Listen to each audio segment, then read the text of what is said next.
Morning to all. सरोकार शिक्षण संस्थान के ऑनलाइन डिजिटल प्लेटफॉर्म पर आप सभी का स्वागत है। तो आज जो हमारा सब्जेक्ट है, जो कि सब्जेक्ट है आपके एग्जाम्स के लिए काफ़ी इम्पोर्टेंट है। तो आप सभी को पता होगा कि अभी राजस्थान भर्ती निकाली गई है पशु परिचर की। पशु परिचर की जो भर्ती है, इसमें आपके पेपर होने वाले हैं, दो भागों में पेपर होने वाला है आपका, जिसके अंदर भाग एक के अंदर आपको पूरा राजस्थान के बारे में अध्ययन करना है, और उसमें आपको मैथ और आपको विज्ञान, सामान्य विज्ञान का अध्ययन करना है। यही बात की जाए कि भाग दो के अंदर आपको जो नया सब्जेक्ट है आपका है पशु परिचर का सब्जेक्ट। में आपको पशुओं के बारे में क्या करना है, अध्ययन करना है।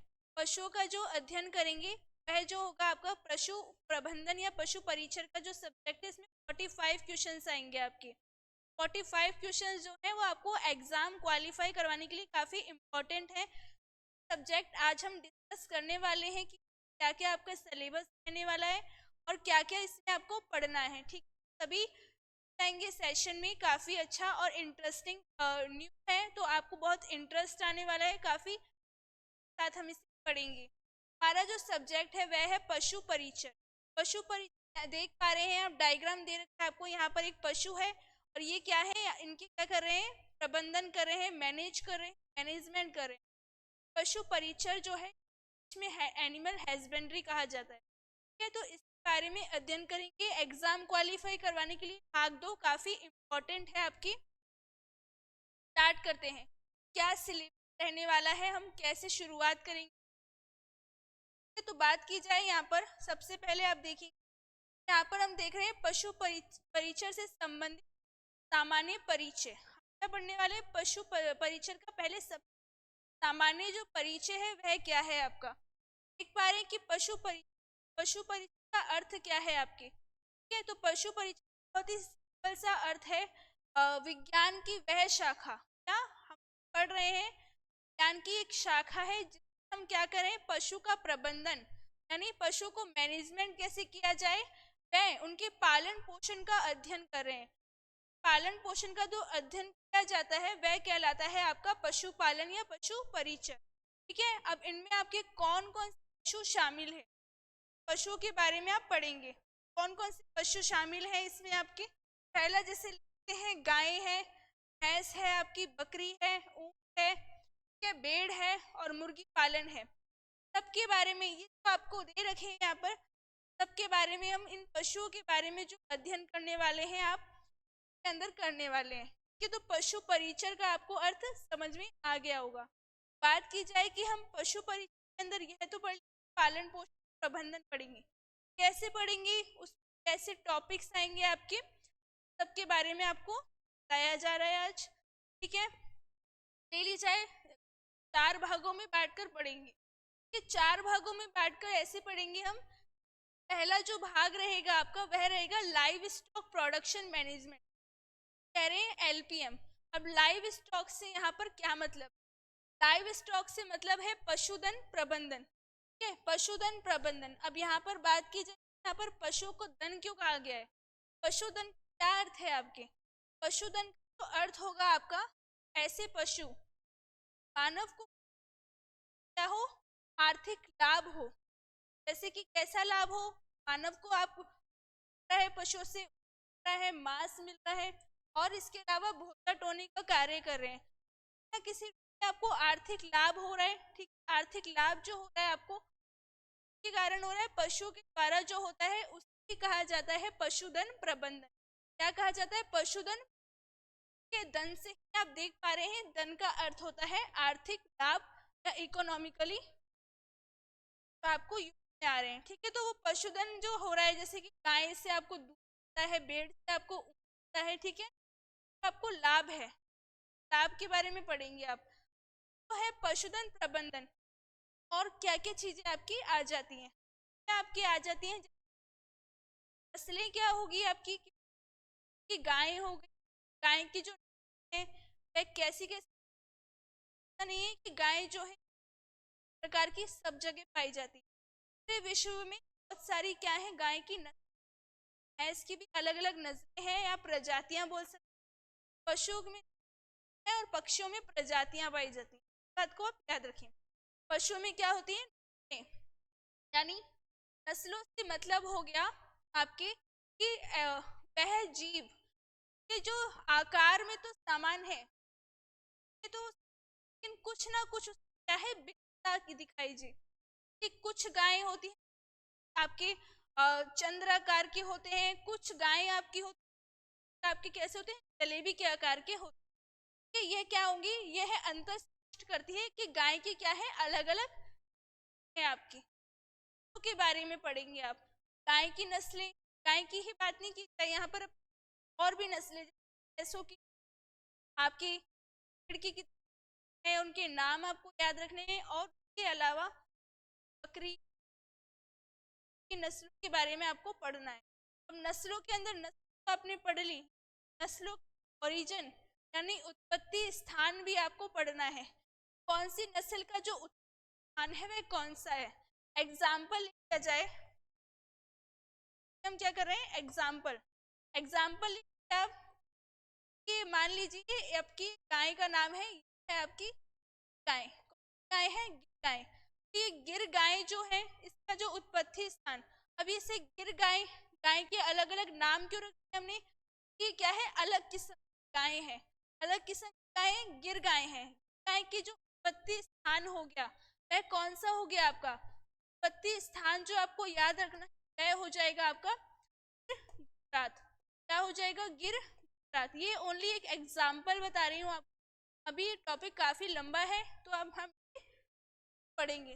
गिर गाय का जो उत्पत्ति स्थान है वह है गिर गुजरात। अब गिर गाय के बारे में हमने उसका उत्पत्ति स्थान तो पढ़ा, लेकिन उसके अलावा और क्या अलग है जो हम पढ़े, तो और जो अलग होगा कि विशेषता क्या है, क्या विशेषता है गिर गाय की, तो पढ़ेंगे। उनकी गाय की बात नहीं है यहाँ पर, बकरी भेड़ की भैंस सबके बारे में बात की जाए, ओनली क्या है आपका एग्जाम्पल है कि इसकी विशेषता क्या हो जाएगी, कि जो कि वो कैसे होंगे, चंद्राकार के, चंद्राकार के, और इसकी उपयोगिता क्या चाहता है, इसे मानव के द्वारा कैसे है ये, ठीक है, सबके बारे में हम पढ़ेंगे।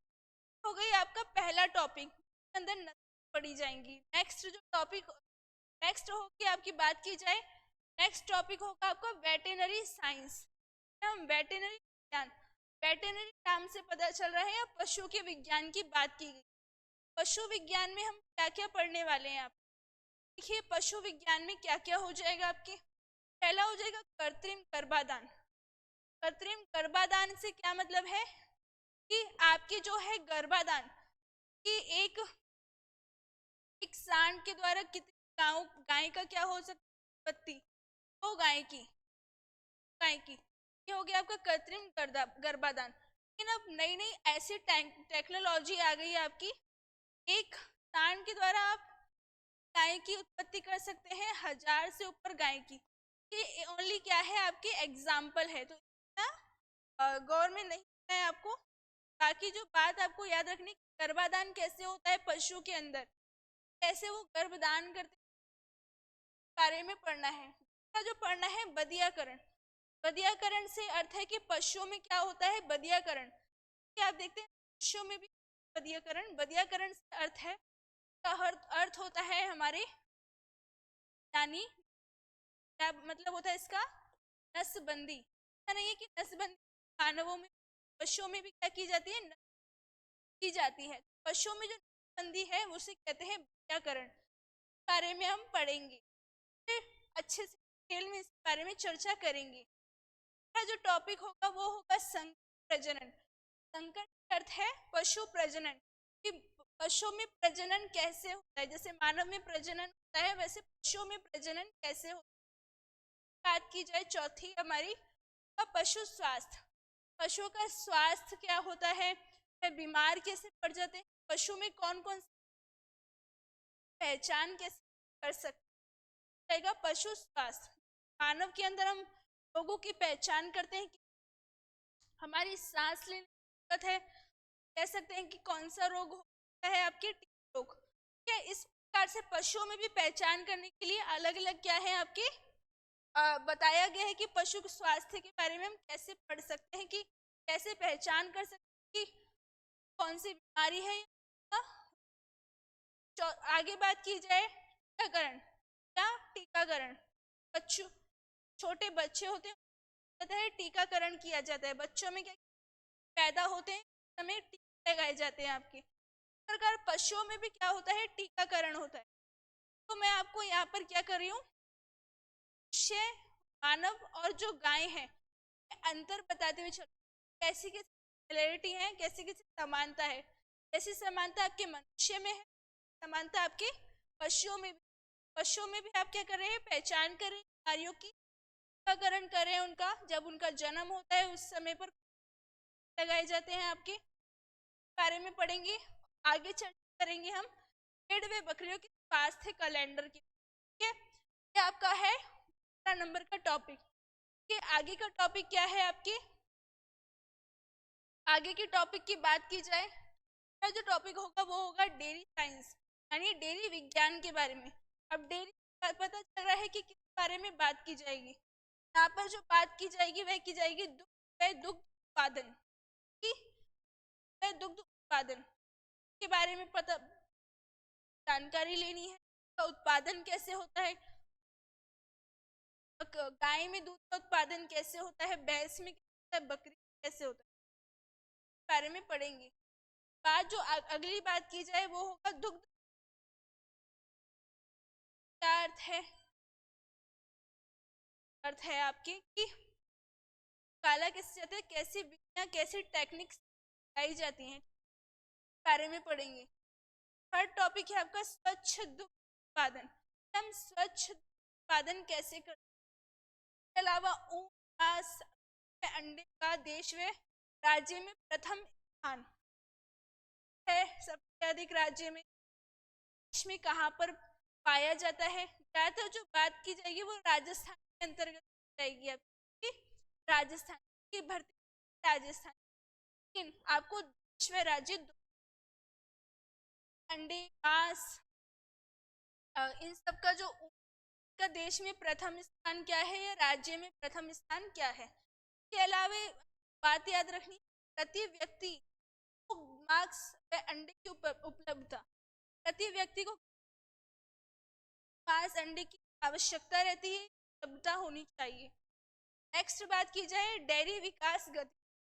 अब हमारी जो है उनका विकास कैसे कर सकते हैं और कैसे विकसित कर सकते हैं, गति बारे में यहाँ पर हम चर्चा करने वाले हैं। ठीक है, ये क्या था आपका 3 नंबर का टॉपिक, ये इम्पोर्टेंट है आपके लिए। नेक्स्ट जो बात की जाए, बात हो जाएगी आपकी अन्य, बोला जाएगा अदर। हमने पशुओं के बारे में, उनके बारे में पढ़ लिया कि उत्पत्ति और उनके दो वेटरनरी साइंस के बारे में पढ़ लिया। हमने क्या पढ़ा, वेटरनरी साइंस में बीमारियां हैं, स्वास्थ्य के प्रबंधन पढ़ा हमने। बात जो अगली जो अन्य जो बात रह गई है आपकी, वह रह गई है पशु आहार। पशु आहार यानी पशुओं का भोजन प्रकार का होता है, उस बारे में हम बात की जाए। चारा फसली, चारा फसली कौन कौन सी है पशुओं के लिए जो आवश्यक होती है। ठीक है, नेक्स्ट बात की जाए वर्मी कंपोस्ट। वर्मी कंपोस्ट से क्या अर्थ है, वर्मी कंपोस्ट है जैसे कि गाय का जो वगैरह होता है उसका क्या उपयोग किया जाता है। कि गौशाला वगैरह गए होंगे आप कभी, बहुत सारा गोबर क्या किया जाता है के रखते हैं, लेकिन उसका कर रहे हैं हम क्या है, बहुत ही उपयोगी है, किसानों के लिए काफी उपयोगी है, के लिए काफी क्या बनती है आपकी खाद वगैरह बनती है। बात की जाए कि पशुओं की चमड़े व हड्डियों का उपयोग, पशुओं के जो चमड़े होंगे या उनकी हड्डियां होंगी उसका भी क्या उपयोग, मतलब किसी न किसी हम क्या करें, पशुओं का बहुत उपयोग ले रहे हैं, यानी हमारे लिए काफी हो चुके हैं। या तो उसकी चमड़े का उपयोग या हड्डियों का उपयोग। अगली बात की जाए कि पशुओं की उम्र ज्ञात करना, कि हम कैसे पता लगा सकते हैं कि कौन सा पशु है, इसकी उम्र कितनी। कई जो पशु होते हैं वे आपके 50 साल तक जीवित रहते हैं, कई पशु होते हैं आपके 20-22 साल तक रहते हैं, कई पशु होते हैं 5-6 साल तक ही जीवित रहते हैं। कि जो उम्र ज्ञात करना है आपको, वह भी हम पढ़ेंगे। सेशन में या इस बात की जाए कि पशु मेले, कौन सा पशु मेला कहाँ पर बनता है बढ़ता है, इन सब के बारे में पढ़ेंगे। अगली बात करें कि पशु गणना की बात। पशु गणना, पशु गणना जो है हमारे देश में कैसी है, गाय की जो गणना है वह भैंस कितनी है, ठीक है, बारे में पढ़ेंगे। अगली जो बात की जाए आपसे, पशु बीमा, यानी पशुओं का भी क्या करवाया जाता है, बीमा, बीमा करवाते हैं पशुओं का भी, तो इसके बारे में पढ़ेंगे। गौशाला प्रबंधन, गौशाला प्रबंधन क्या है, गौशाला से अर्थ है कि जहाँ पर क्या है पूरी गायें रहती हैं, क्या करती हैं, हम उपयोग करते हैं, और गौशाला मैनेजमेंट के बारे में पढ़ेंगे।